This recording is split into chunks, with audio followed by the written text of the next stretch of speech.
Oh, No Border Wall, that's an organization founded by Scott Nickel in the lower Rio Grande Valley.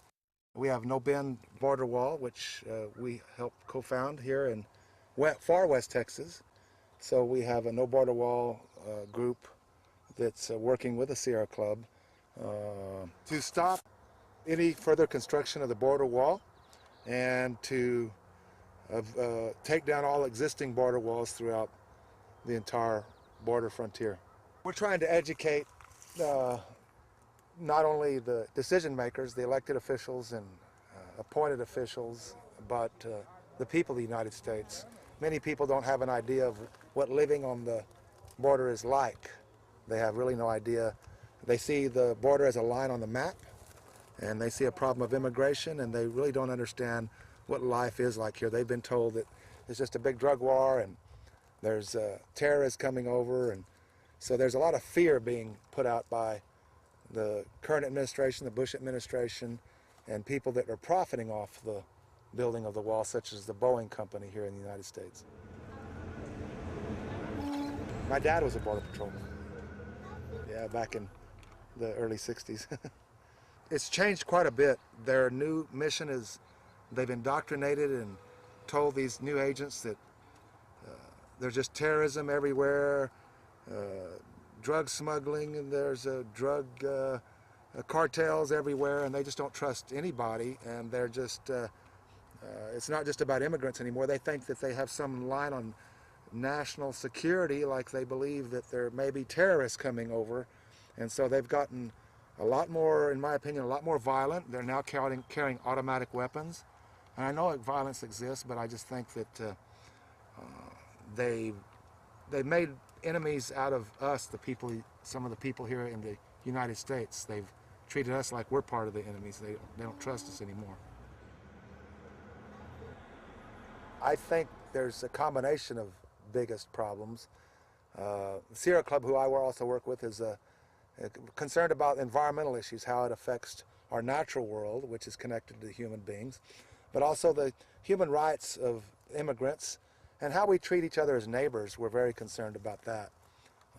We don't like the symbol of the wall. It seems more like something Nazi Germany would do, so we're very concerned about the image that it projects and the hatred that will be encouraged by the people in Mexico seeing the wall go up. The wall is out here is 18 feet high. It's a very big structure. That's why we call it a wall and not a fence. It's in no by means a fence. The posts are filled with concrete, and there's very strong mesh or even solid metal panels, they imported from China, placed upon the wall. The design has to withstand, shows it has to withstand a 40-mile-an-hour collision by a 20-ton vehicle. That shows you how strong it has to be designed. So we're talking about a very large structure made of metal, and not, even though a lot of concrete is going in, there's a lot of concrete as the base going in. So this is a very, very large, imposing structure that makes you feel like you're in some communist or Nazi country when you see it going up in your home. The other thing is that it does not address the real problem, which is the problem of the economy in Mexico. People want jobs, people need to eat, people need to provide for their families, and they're going to do whatever it takes to come to this country to work. It's not that they want to be here in the United States, it's because they have to be.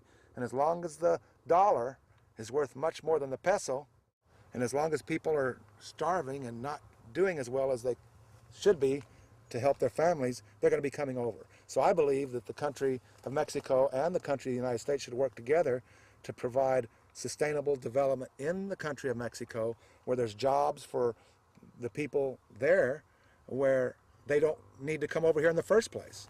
We send billions and billions of dollars to other countries. Why can't we work together with our neighbors, which we're really one land here? You know, this used to be Mexico. We should be working together with our neighbors. It would help the United States, it would help our country, and it would also help Mexico, and to the benefit of both of us. The cost of the wall is $7.5 million per mile.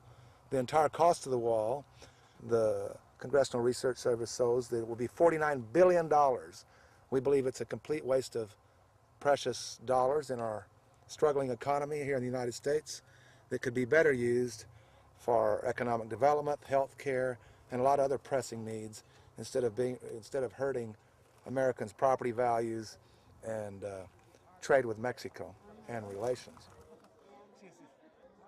There was an article in the Wall Street Journal recently about our bridge. The Homeland Security's demanded we take it down. We're not taking it down. We're leaving it up as a symbol of what we should be with Mexico, building bridges and not walls.